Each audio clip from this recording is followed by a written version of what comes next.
Number 1. Joseph Maskell was a man whose authority was so complete that it erased the boundary between faith and fear. For decades, his name circulated quietly in Baltimore, never loudly enough to provoke intervention, never forcefully enough to trigger consequences. He was a priest, a counselor, a trusted figure in Catholic schools, and later, a chaplain within law enforcement circles. He was also, according to dozens of women, a serial abuser whose reach extended far beyond individual victims and into the machinery of silence itself. In the late 1960s, Maskell served as a priest and guidance counselor at Archbishop Keogh High School for girls. In that role, he was positioned at the intersection of vulnerability and authority. Teenage students were sent to him for counseling, discipline, and spiritual guidance. What they encountered instead, many would later say, was systematic exploitation. Maskell framed abuse as therapy. He invoked God, obedience, and punishment. Resistance, he implied, would damn their souls. The girls were young, they were devout, and they were taught explicitly that priests were conduits of divine will. Maskell used that belief with chilling precision. Survivors described being assaulted in rectories, classrooms, and private residences. Some recalled being blindfolded. Others described rituals that blurred spiritual language with sexual violence. All described the same thing afterward: terror, confusion, and the certainty that no one would believe them. They were right. When victims attempted to speak, they were silenced. Parents were reassured. Complaints were minimized. In some cases, the response came not from church administrators but from police officers, men who, disturbingly, appeared to protect Maskell rather than investigate him. Years later, survivors would allege that Maskell used his connections with law enforcement to intimidate them, reinforcing the message that he was untouchable. Then, in November 1969, a body was discovered. Sister Catherine Cesnik, a young nun who taught English at Archbishop Keogh, disappeared after shopping for groceries. 2 months later, her body was found in a wooded area outside Baltimore. She had been sexually assaulted and murdered. The case shocked the community, but the investigation quickly stalled. There were no arrests. Leads evaporated. Evidence languished. What investigators did not publicly confront, what many privately avoided, was motive. Sister Cathy, as her students knew her, had reportedly been approached by girls who confided abuse by Father Maciel. She had encouraged them to speak out. She had suggested involving authorities, and then she vanished. For years, the connection remained unspoken. To accuse a priest of abuse was already unthinkable. To suggest that same priest might be involved in murder was beyond the limits of institutional imagination. The case went cold, preserved only in files and memory. Maskell, meanwhile, continued his life uninterrupted. He was transferred. He served as a chaplain. He lived freely. No charges were brought. No public inquiry was opened. The system that should have questioned him instead protected him with inertia. It was not until the 1990s, amid broader revelations of clergy abuse, that survivors began speaking again. This time, they found each other. Patterns emerged. Stories aligned with disturbing consistency. Names, places, methods all matched. And at the center of nearly every account was Father Joseph Maskell. One survivor went further. She claimed that Maskell had taken her to see Sister Cathy's body after the murder, using the site as a threat. Whether that claim can be definitively proven remains contested, but its psychological truth was unmistakable. Fear was the mechanism of control. Maskell did not need to be caught to maintain silence. He only needed victims to believe he never would be. Investigators reopened the Cesnik case in the 2000s. They interviewed survivors. They reviewed records. They acknowledged, publicly, that Maskell was a suspect. But by then, time had done what institutions could not.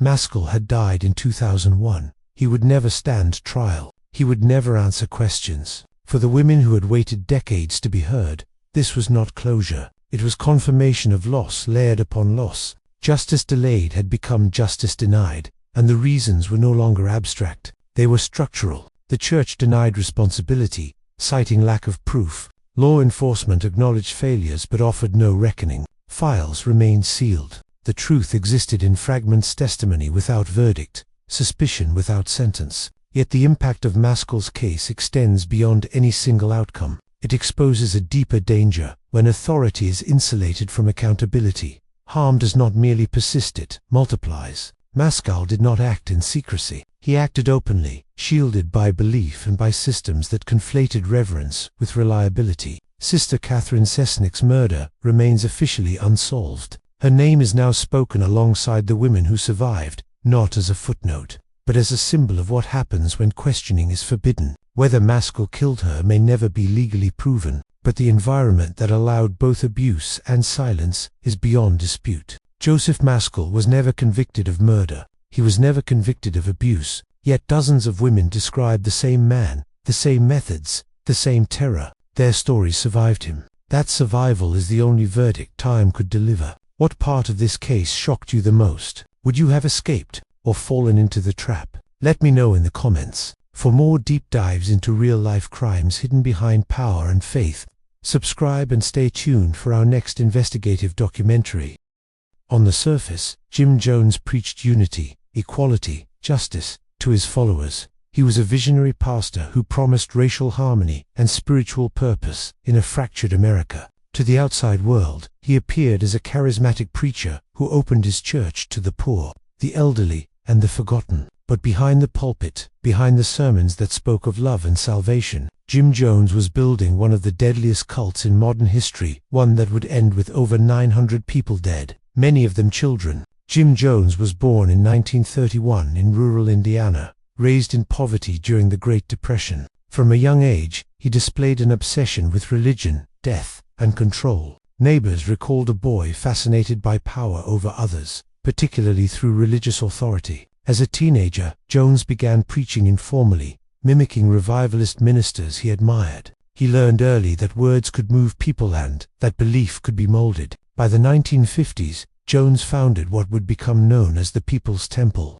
Unlike many churches of the era, his congregation was racially integrated. He fed the poor, he helped the elderly, he offered housing, community, and a sense of belonging. For many, especially Black Americans and marginalized individuals, the People's Temple felt like safety in a hostile world. From the pulpit, Jones preached compassion. Behind closed doors, he demanded obedience. He positioned himself not just as a pastor, but as a prophet, then as a Messiah, eventually as God himself. Members were told that outsiders were evil, that the world was corrupt, and that only Jones could protect them. Loyalty was framed as faith. Doubt was framed as betrayal. As the congregation grew, so did the control. Members were pressured to donate all their possessions. Families were separated. Children were raised communally, weakening parental bonds and strengthening allegiance to Jones. Private confessions were recorded and later used as blackmail. Public humiliation became routine punishment for questioning authority. But the congregation never heard the full truth.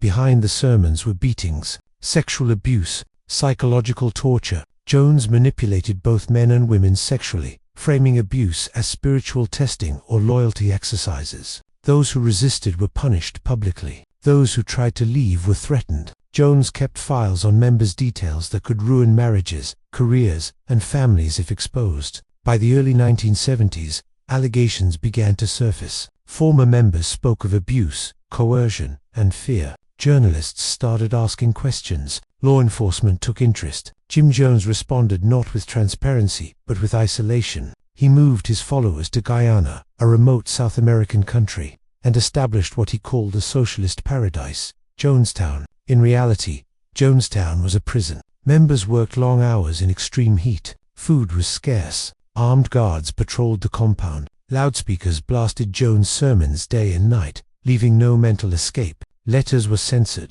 Outside contact was restricted. Jones told his followers that the US government wanted them dead, that defectors would be tortured, that escape meant certain doom. Still, people tried to leave. In November 1978, US Congressman Leo Ryan traveled to Jonestown to investigate reports of abuse. What he found was unsettling smiling followers who appeared scripted, rehearsed. Quiet notes were slipped to journalists, begging for help. When Ryan attempted to leave with defectors, Jones' control snapped. At a nearby airstrip, gunmen opened fire. Congressman Ryan was murdered alongside journalists and defectors. It was a line that could not be uncrossed. Back in Jonestown, Jim Jones gathered his followers for what he called a final sermon. He spoke calmly, softly, convincingly. He told them the outside world was coming to torture their children. That death was an act of protest. That dying together was revolutionary. Parents were instructed to give poison to their children first. Armed guards ensured compliance. Many resisted, many cried, many were forced. Within hours, 918 people were dead, including over 300 children. Jim Jones died among them, a gunshot wound to the head. Whether suicide or assisted remains debated. The aftermath stunned the world. The congregation had trusted their pastor. They had believed the sermons. They had ignored doubts because faith demanded obedience. Entire families were erased, not by sudden violence but by slow indoctrination disguised as righteousness. Jonestown exposed a terrifying truth. Faith can be weaponized, community can be controlled, and evil doesn't always shout, it often preaches. The haunting question left behind isn't how Jim Jones convinced people to die. It's this: how many warning signs were ignored because they came from a man standing behind a pulpit, speaking the language of God? What part of this case shocked you the most? Would you have escaped, or fallen into the trap? Let me know in the comments. For more deep dives into real-life crimes hidden behind power and faith, subscribe and stay tuned for our next investigative documentary. For decades, Father John Geoghan stood at the altar as a trusted figure in the Archdiocese of Boston. He baptized children, counseled families, and moved quietly from parish to parish. To the congregation, he was a priest who served where he was needed. What they never heard, what was never announced from the pulpit, was that Geoghan was being moved, not to serve, but to hide. John Geoghan was born in 1935 and ordained a Catholic priest in the early 1960s. He entered ministry at a time when priests were afforded immense trust and unquestioned authority. The collar was protection. The church was sanctuary. Parents believed their children were safest in the presence of clergy. That belief would be exploited again and again. Geoghan's pattern began early. Children, mostly boys, were singled out for attention. He gained access through altar service, church activities, and family trust. The abuse was not isolated, not accidental, and not misunderstood. It was repeated, deliberate, and devastating.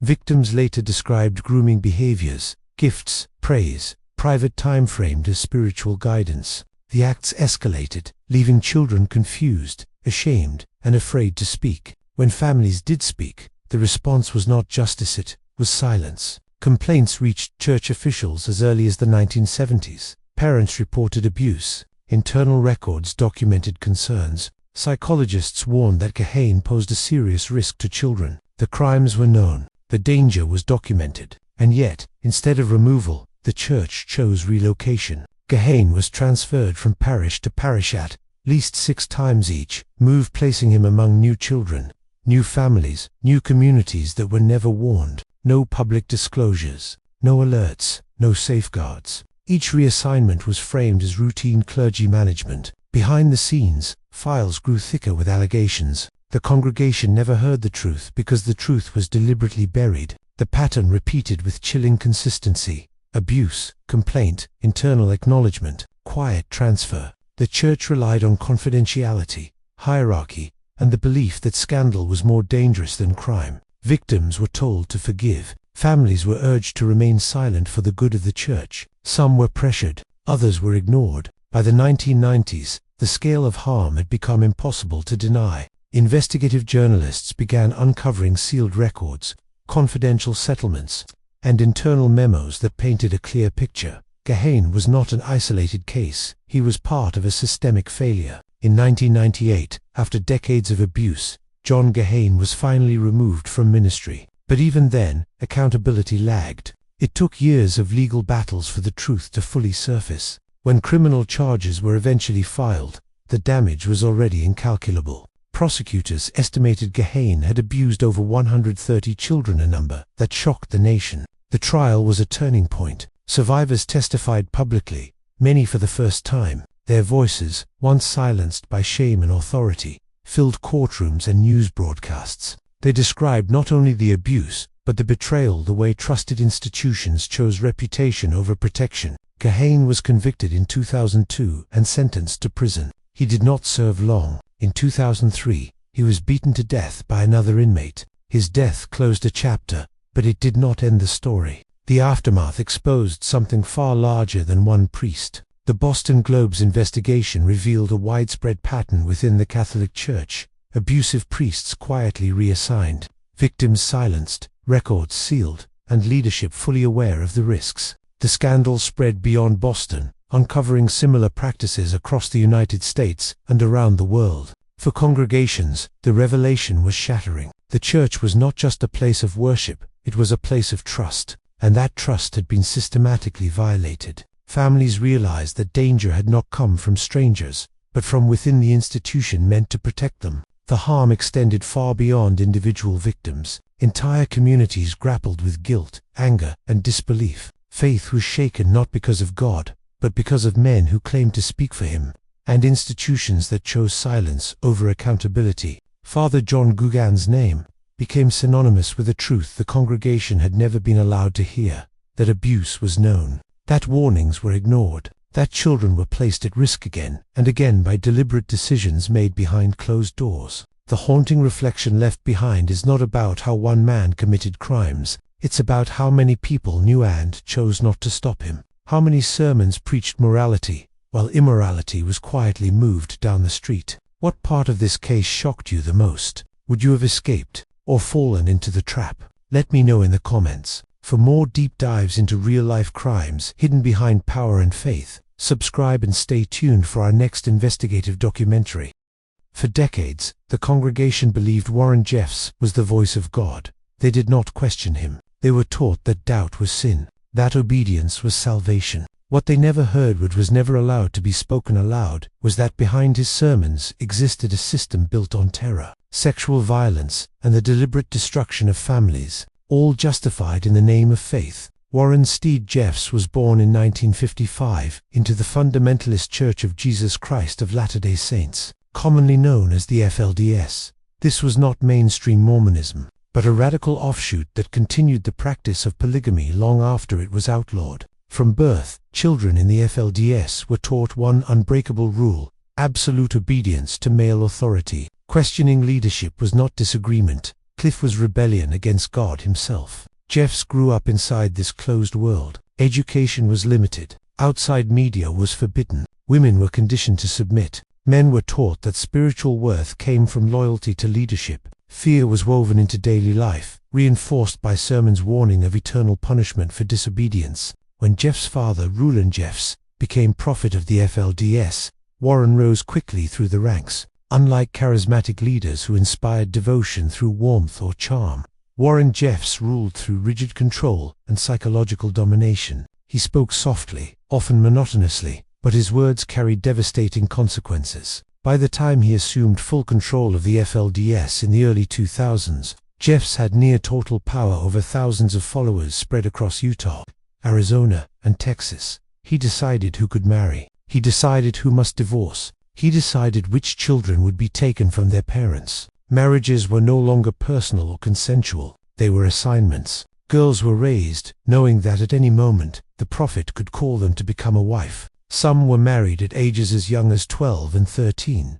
They were not asked, they were commanded. The congregation never heard the truth, because the truth was wrapped in scripture. Jeffs taught that God required purity. In practice, this meant sexual access to young girls under the guise of religious duty. He conducted marriage ceremonies himself, often pairing underage girls with older men or with himself. Girls were told that pain was proof of righteousness, that crying was weakness, that resistance meant damnation for their entire family. Parents were not protectors, they were enforcers. Fathers who objected were stripped of wives and children. Mothers who resisted were exiled. Boys who questioned authority were labeled lost and expelled from the community, often abandoned in unfamiliar cities with no money, no education, and no support. These lost boys were removed deliberately, reducing competition for wives and eliminating dissent. Behind the closed doors of FLDS compounds, abuse was systematic. Girls were groomed from childhood, taught to fear men while obeying them.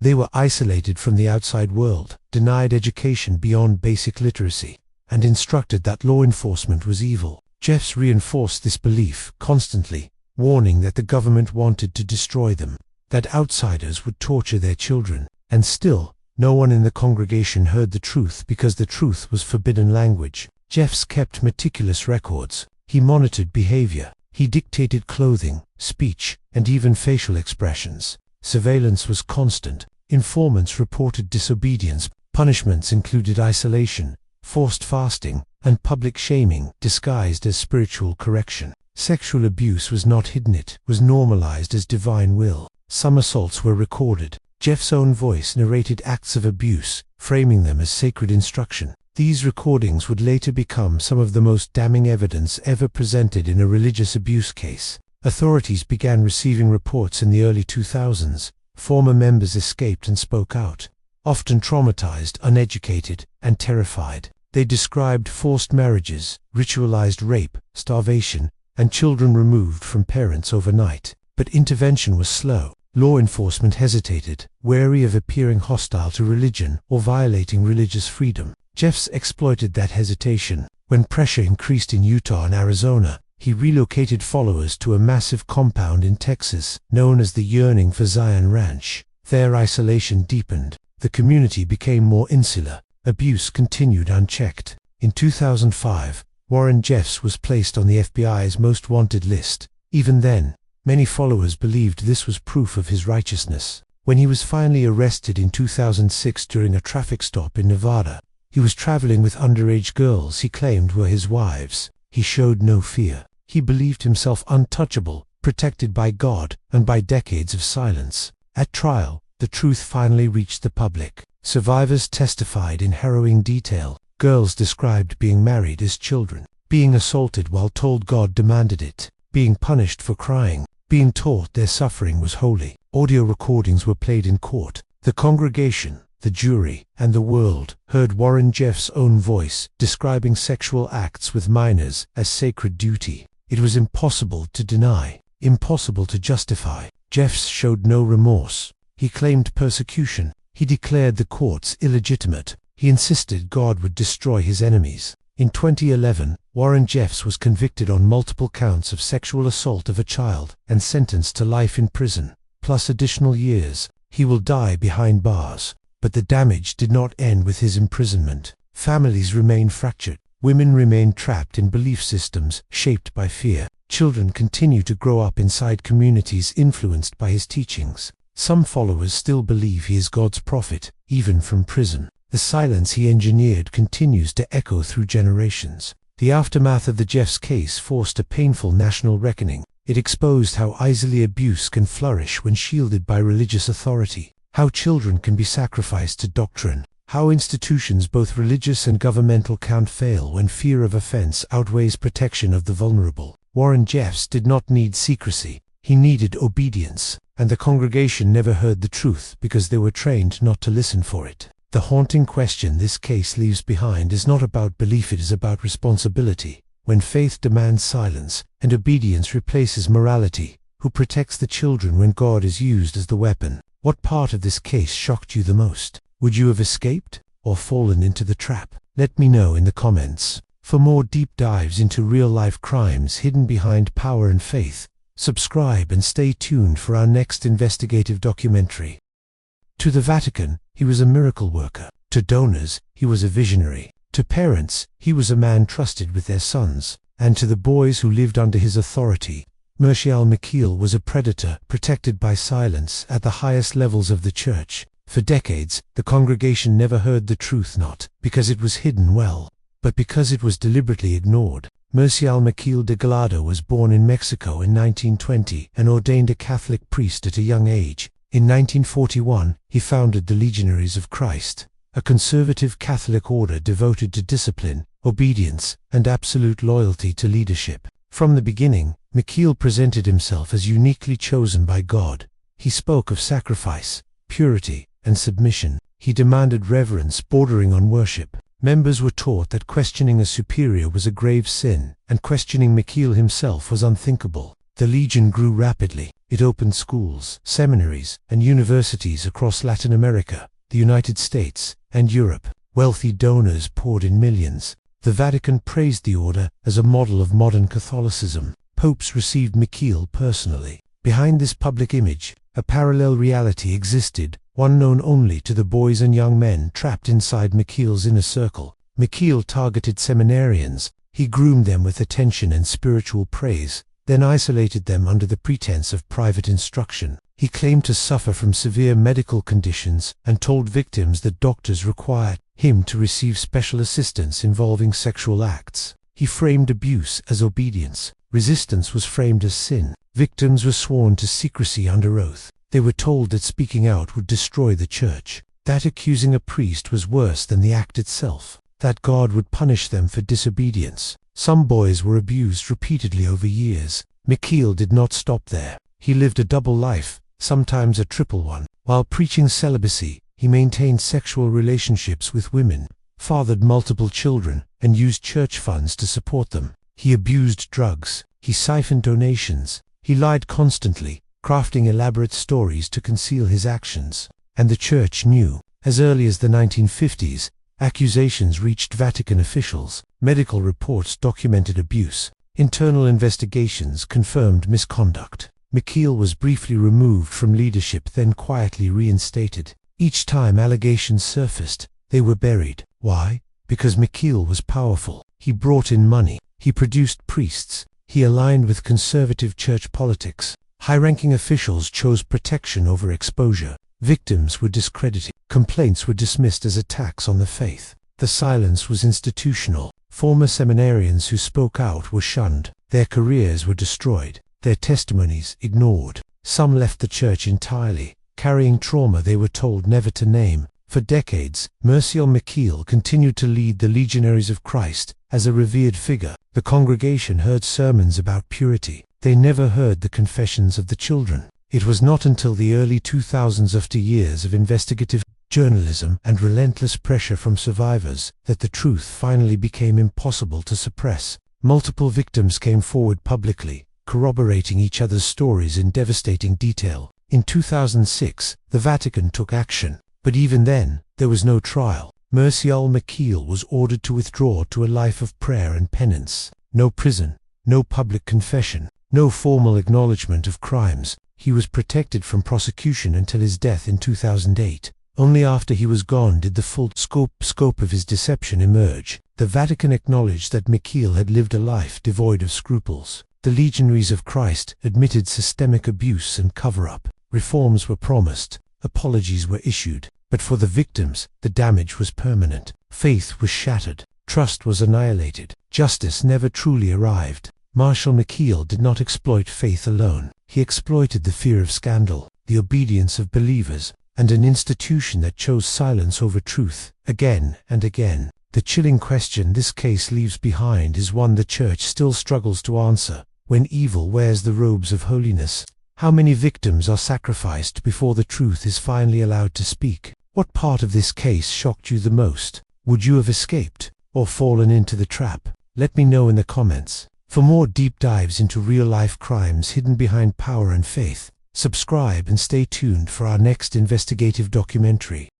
When millions tuned in to watch him on television, Rolf Harris seemed harmless, charming, funny, and utterly He painted, he sang, he entertained, he visited children's hospitals. He was everyone's favorite uncle, everyone's trusted mentor, and behind that public persona, he was a predator, a man who exploited the very trust he cultivated for decades. Few realized that the altar of trust is not always religious. Sometimes, it is fame itself. And in Rolf Harris's case, his fame became a shield, hiding decades of sexual abuse. Rolf Harris was born in Perth, Australia, in 1930. From a young age, he exhibited remarkable artistic talent, mastering drawing, painting, and music. He attended prestigious art schools and later moved to the United Kingdom, where he began a career as a performer on television. By the 1960s, Harris had become a household name. He presented art programs for children, performed on variety shows, and visited hospitals and schools. He portrayed himself as kind, playful, and trustworthy, an entertainer who was part of family life. That trust was the key to his crimes.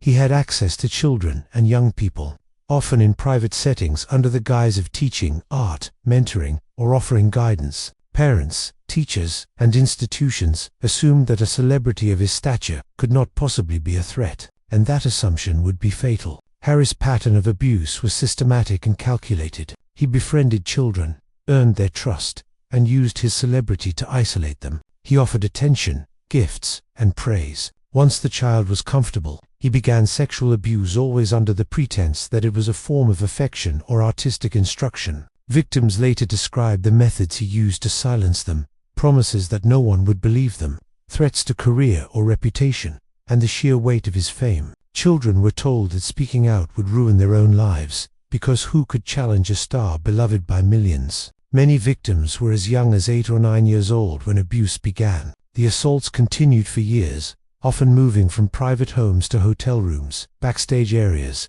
and even his studio. The crimes were not sporadic, they were consistent, premeditated, and deliberately concealed. Harris also manipulated adults. Staff members and parents who suspected wrongdoing were reassured by his charm, reassured by his public image, or threatened subtly into silence. Fame had become his protective cloak. Unlike priests, Harris did not rely on religious authority, but he relied on something almost as powerful: the public's adoration. Television audiences, charities, schools, and families trusted him. They brought children into his orbit. They applauded his charity work. They allowed him to enter spaces where others would not be welcomed without scrutiny. And for decades, that trust remained unchallenged. Harris maintained his career, traveled internationally, and continued to appear in children's programming. Every appearance reinforced his innocence. Every accolade served as proof of his harmlessness. The very institutions that should have protected children, TV networks, arts organizations, charities, unwittingly enabled his continued access. Meanwhile, the abuse remained hidden, both by his careful planning and by the assumption that someone like him could not possibly be guilty. Allegations first surfaced publicly in the 1990s and early 2000s, but it took years for authorities to act decisively. Multiple victims came forward, sharing remarkably similar stories. Abuse beginning in childhood, grooming under the guise of mentorship, and years of manipulation and threats. The investigation was complicated. Harris' fame made witnesses hesitant to testify. Some victims feared public scrutiny, ridicule, or disbelief. Others feared legal retaliation. Investigators faced the challenge of assembling decades-old evidence, reconciling multiple testimonies, and proving criminal intent beyond reasonable doubt. Yet the cases converged. Patterns emerged. Harris' charm, his fame, and his carefully constructed persona could not override the weight of multiple independent accusations. In 2014, Rolf Harris was tried in the United Kingdom on numerous counts of sexual assault. The courtroom was tense. Survivors recounted their experiences in harrowing detail. They described manipulation, grooming, and the exploitation of trust, both personal and institutional. Harris maintained a veneer of denial, claiming innocence and insisting his actions were misinterpreted. But the evidence was overwhelming. Testimony from multiple victims spanning decades, corroborating patterns of abuse, and detailed accounts of how he used his fame as a shield. He was convicted of 12 counts of indecent assault, including assaults on minors. The court sentenced him to 5 years and 9 months in prison, and he was stripped of honors that once celebrated his life and work. Harris' case shook the public because it demonstrated a horrifying truth. Evil can thrive in plain sight, hidden not by shadow but by trust and adoration. When institutions, schools, charities, television networks mistake fame and likability for virtue, they create opportunities for abuse. The congregation need not be religious. They need only believe in the facade. For victims, the scars are lifelong. Trust is shattered. Memory becomes a minefield of fear, shame, and confusion. Survivors often report anxiety, depression, and difficulty forming relationships long after the criminal is removed from society.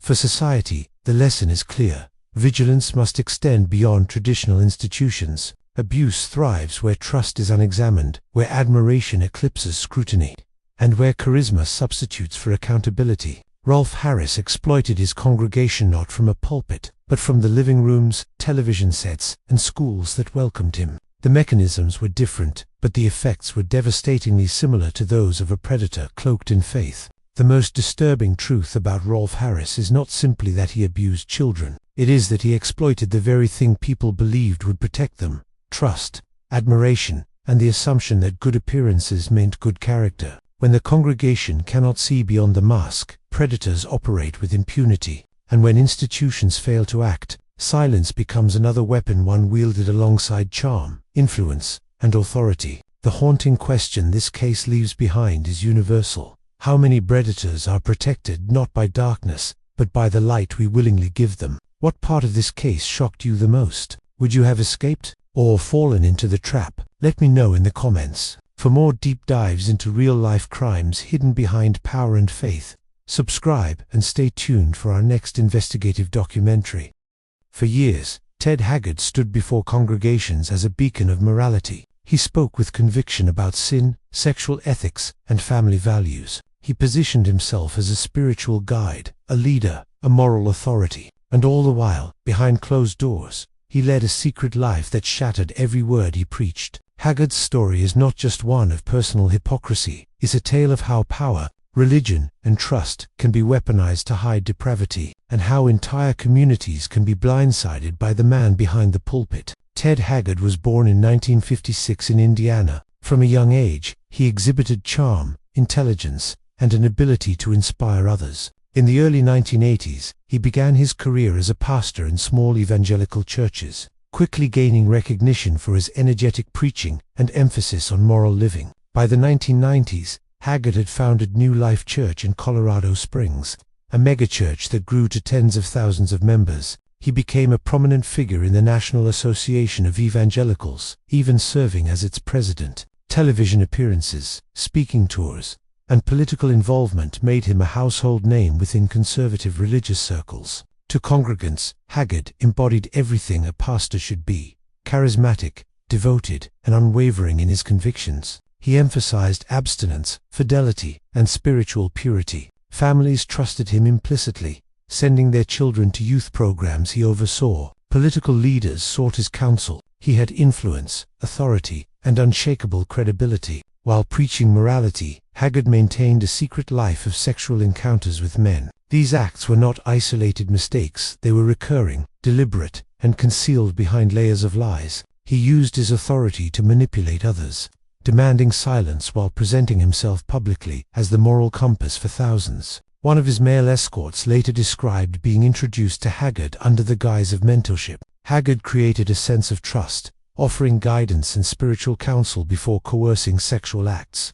Threats of exposure were implied, exploiting fear and reverence to maintain secrecy. Haggard's private misconduct extended over many years. By the time allegations surfaced, he had cultivated an extensive network of followers and admirers who had never questioned his behavior. His public persona was untouchable until it wasn't. In 2006, Michael Jones, a former male escort, came forward claiming that Haggard had engaged in sexual acts with him over several years and had purchased methamphetamine for private use. The allegations shocked the evangelical community. The revelation was more than personal, it was systemic. Haggard's teachings had influenced countless families, youth programs, and religious organizations. The man who had preached sexual purity, marriage fidelity, and moral uprightness had been violating those same principles for decades. Investigations revealed that Haggard's private life contradicted every message he had delivered from the pulpit. Church leaders faced intense scrutiny for their complicity, whether through blind trust,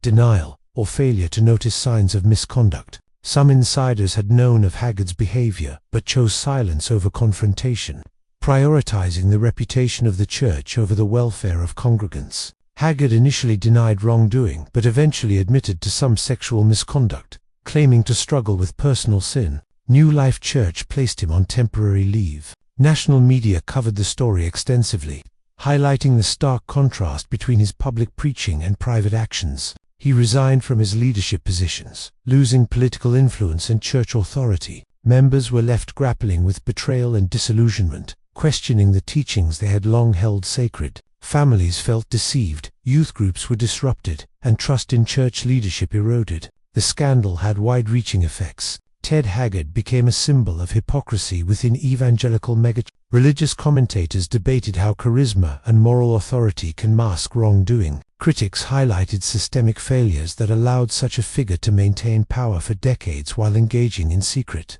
abusive behaviors. Following the scandal, Haggard attempted to rebuild his life. He founded St. James Church, a smaller congregation, and returned to preaching with a focus on personal accountability, counseling, and transparency. But the shadow of his past lingered. Survivors, critics, and former congregants struggled to reconcile his attempts at redemption with the magnitude of his deception. The breach of trust was profound proof that religious authority, when unchecked, can be manipulated for personal gratification at the expense of thousands. Psychologists analyzing Haggard's case have emphasized the dangers of unchecked power in faith-based institutions. Haggard's ability to maintain influence despite repeated moral failures illustrates how communities can conflate charisma with righteousness, giving abusers a platform to exploit trust. Ted Haggard's story is more than personal hypocrisy. It is a cautionary tale about institutional blind spots, unquestioned authority, and the dangers of idolizing leaders.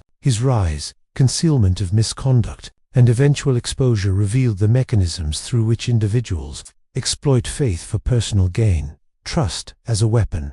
Congregants were encouraged to view Haggard as morally infallible. That trust allowed abuse to go unnoticed. Public persona versus private actions. Haggard's charisma masked decades of misconduct, showing how appearances can conceal reality. Institutional failure. Church officials often prioritized reputation over accountability, allowing wrongdoing to continue. Community impact. Thousands of people suffered betrayal, disillusionment, and disrupted faith as a result of his actions. Haggard's story also raises the broader question of accountability in religious and moral institutions. When leaders are worshipped or revered, how does a community ensure that trust does not become a shield for exploitation? How many potential victims remain unheard because of fear, charisma, or loyalty to an institution? The legacy of Ted Haggard is one of contradiction. A man who preached righteousness while violating it, who inspired millions while deceiving hundreds. He exploited not only his followers but also the very faith system that elevated him. And for every Haggard, there remains a question that echoes through congregations and institutions alike.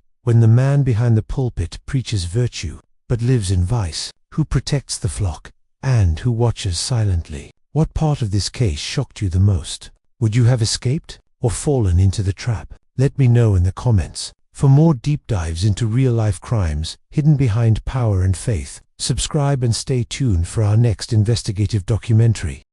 For decades, Paul Shanley was a figure of authority in Boston, a man entrusted with guiding the spiritual lives of countless young people. He spoke from the pulpit, counseled families, and held the confessional as a sacred place where sins were confessed and absolution granted. His congregation saw him as devoted, compassionate, and unwavering in his commitment to God. They did not know that behind the walls of the rectory, behind the altar, he was exploiting the very innocence he was sworn to protect. Paul Richard Shanley was born in 1931 in Boston, Massachusetts. From a young age, he demonstrated intelligence, charisma, and an understanding of human behavior that would later both aid his ministry and conceal his crimes. After studying theology and completing seminary, he was ordained a priest in the mid-1960s. He was assigned to parishes in the Boston area, including ones that provided him access to children through youth groups, schools, and religious instruction programs. Shanley's early reputation within the church was that of an enthusiastic, approachable priest.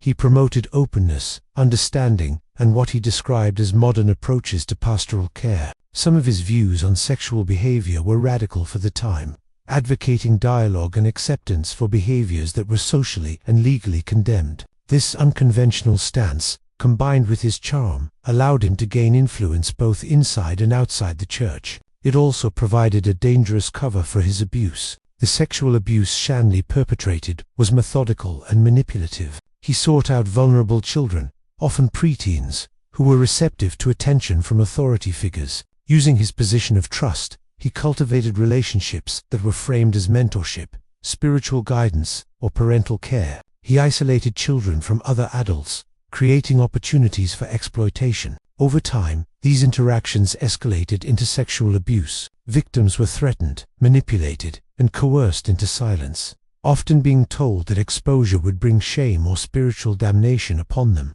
What allowed Shanley to operate for decades without significant interference was not just his cunning, but the structural failures of the Catholic Church in Boston. Complaints were made as early as the 1970s, but they were often ignored, dismissed, or quietly handled without notifying law enforcement. Church officials, concerned with reputation and scandal, relocated Shanley to different parishes rather than confronting the allegations. Each reassignment provided him with a new community, a new set of children, and a fresh opportunity to continue his crimes. In many ways, institutional protection became an enabler of abuse. The number of victims eventually identified would reach into the dozens. Survivors reported years of trauma, ranging from psychological distress to substance abuse, and lifelong challenges in forming trust and relationships. The systemic negligence of church authorities compounded their suffering. Parents, unaware of the danger posed by someone they believed to be a moral guide, unknowingly placed their children at risk. For the victims, the betrayal was twofold: by the priest who abused them, and by the institution that failed to protect them. Shanley's actions were compounded by his public persona. He was charismatic, persuasive, and deeply embedded in Boston's Catholic network. His ability to present himself as devout and compassionate masked the reality of his criminal behavior. This duality made it difficult for authorities and congregants to confront the truth, allowing him to continue abusing children over a span of decades. In the 1990s and early 2000s, the tide began to turn. Investigative journalists and law enforcement began to uncover the scale of abuse within the Boston Archdiocese. With Shanley emerging as one of the most notorious perpetrators, the public learned that complaints against him had been ignored or concealed, and that he had been reassigned multiple times, despite documented evidence of sexual misconduct. Survivors began to come forward, sharing harrowing accounts of abuse, coercion, and the psychological toll of their experiences. In 2002, Paul Shanley was arrested and charged with multiple counts of sexual abuse. The trial was closely followed, exposing both his crimes and the broader systemic failures that had allowed him to operate. Survivors testified, recounting the manipulative and predatory behavior he had used to exploit their trust. The proceedings revealed how Shanley had leveraged his position, his charisma, and the silence of the institution to perpetuate abuse over decades. Shanley was convicted of indecent assaults and sentenced to prison. The conviction represented a measure of justice, but it could not undo the damage he had inflicted. Survivors continued to grapple with trauma, and the Catholic Church faced widespread criticism and scrutiny for its failure to protect the vulnerable. The revelations contributed to a nationwide reckoning with clerical abuse, leading to policy reforms, stricter reporting requirements, and increased public awareness. The legacy of Paul Shanley is a chilling reminder of how power, trust, and religious authority can be exploited. He was not merely a man who abused children. He was a figure whose crimes were amplified by the complicity of an institution that prioritized image over accountability. He weaponized faith, manipulating the very systems designed to protect the innocent, and leaving behind a trail of psychological, emotional, and societal devastation. Shanley's story highlights the danger of unquestioned authority and the consequences of institutional silence. When faith and power are concentrated in a single individual without oversight, the results can be catastrophic. His crimes demonstrate that evil does not always operate in shadows. Sometimes it thrives under the guise of respectability, morality, and divine authority. The haunting question this case leaves behind is universal. When the shepherd becomes the predator, and the institution protects the predator, who safeguards the flock? How many voices remain unheard because faith and trust have been manipulated into instruments of control and abuse? Paul Shanley's crimes are not just a story of individual malfeasance, they are a stark warning of the consequences of silence, deception, and the misuse of authority. The congregation, the families, and the wider community never heard the confessions that truly mattered, and countless lives were irreversibly changed. The echoes of betrayal remain, and the question lingers: how can society ensure that those who preach morality are themselves held accountable, and that no authority becomes a weapon against the vulnerable? For more real-life crime stories, subscribe and stay tuned for the next deep dive. What part of this case shocked you the most? Would you have escaped, or fallen into the trap? Let me know in the comments. For more deep dives into real-life crimes hidden behind power and faith, subscribe and stay tuned for our next investigative documentary.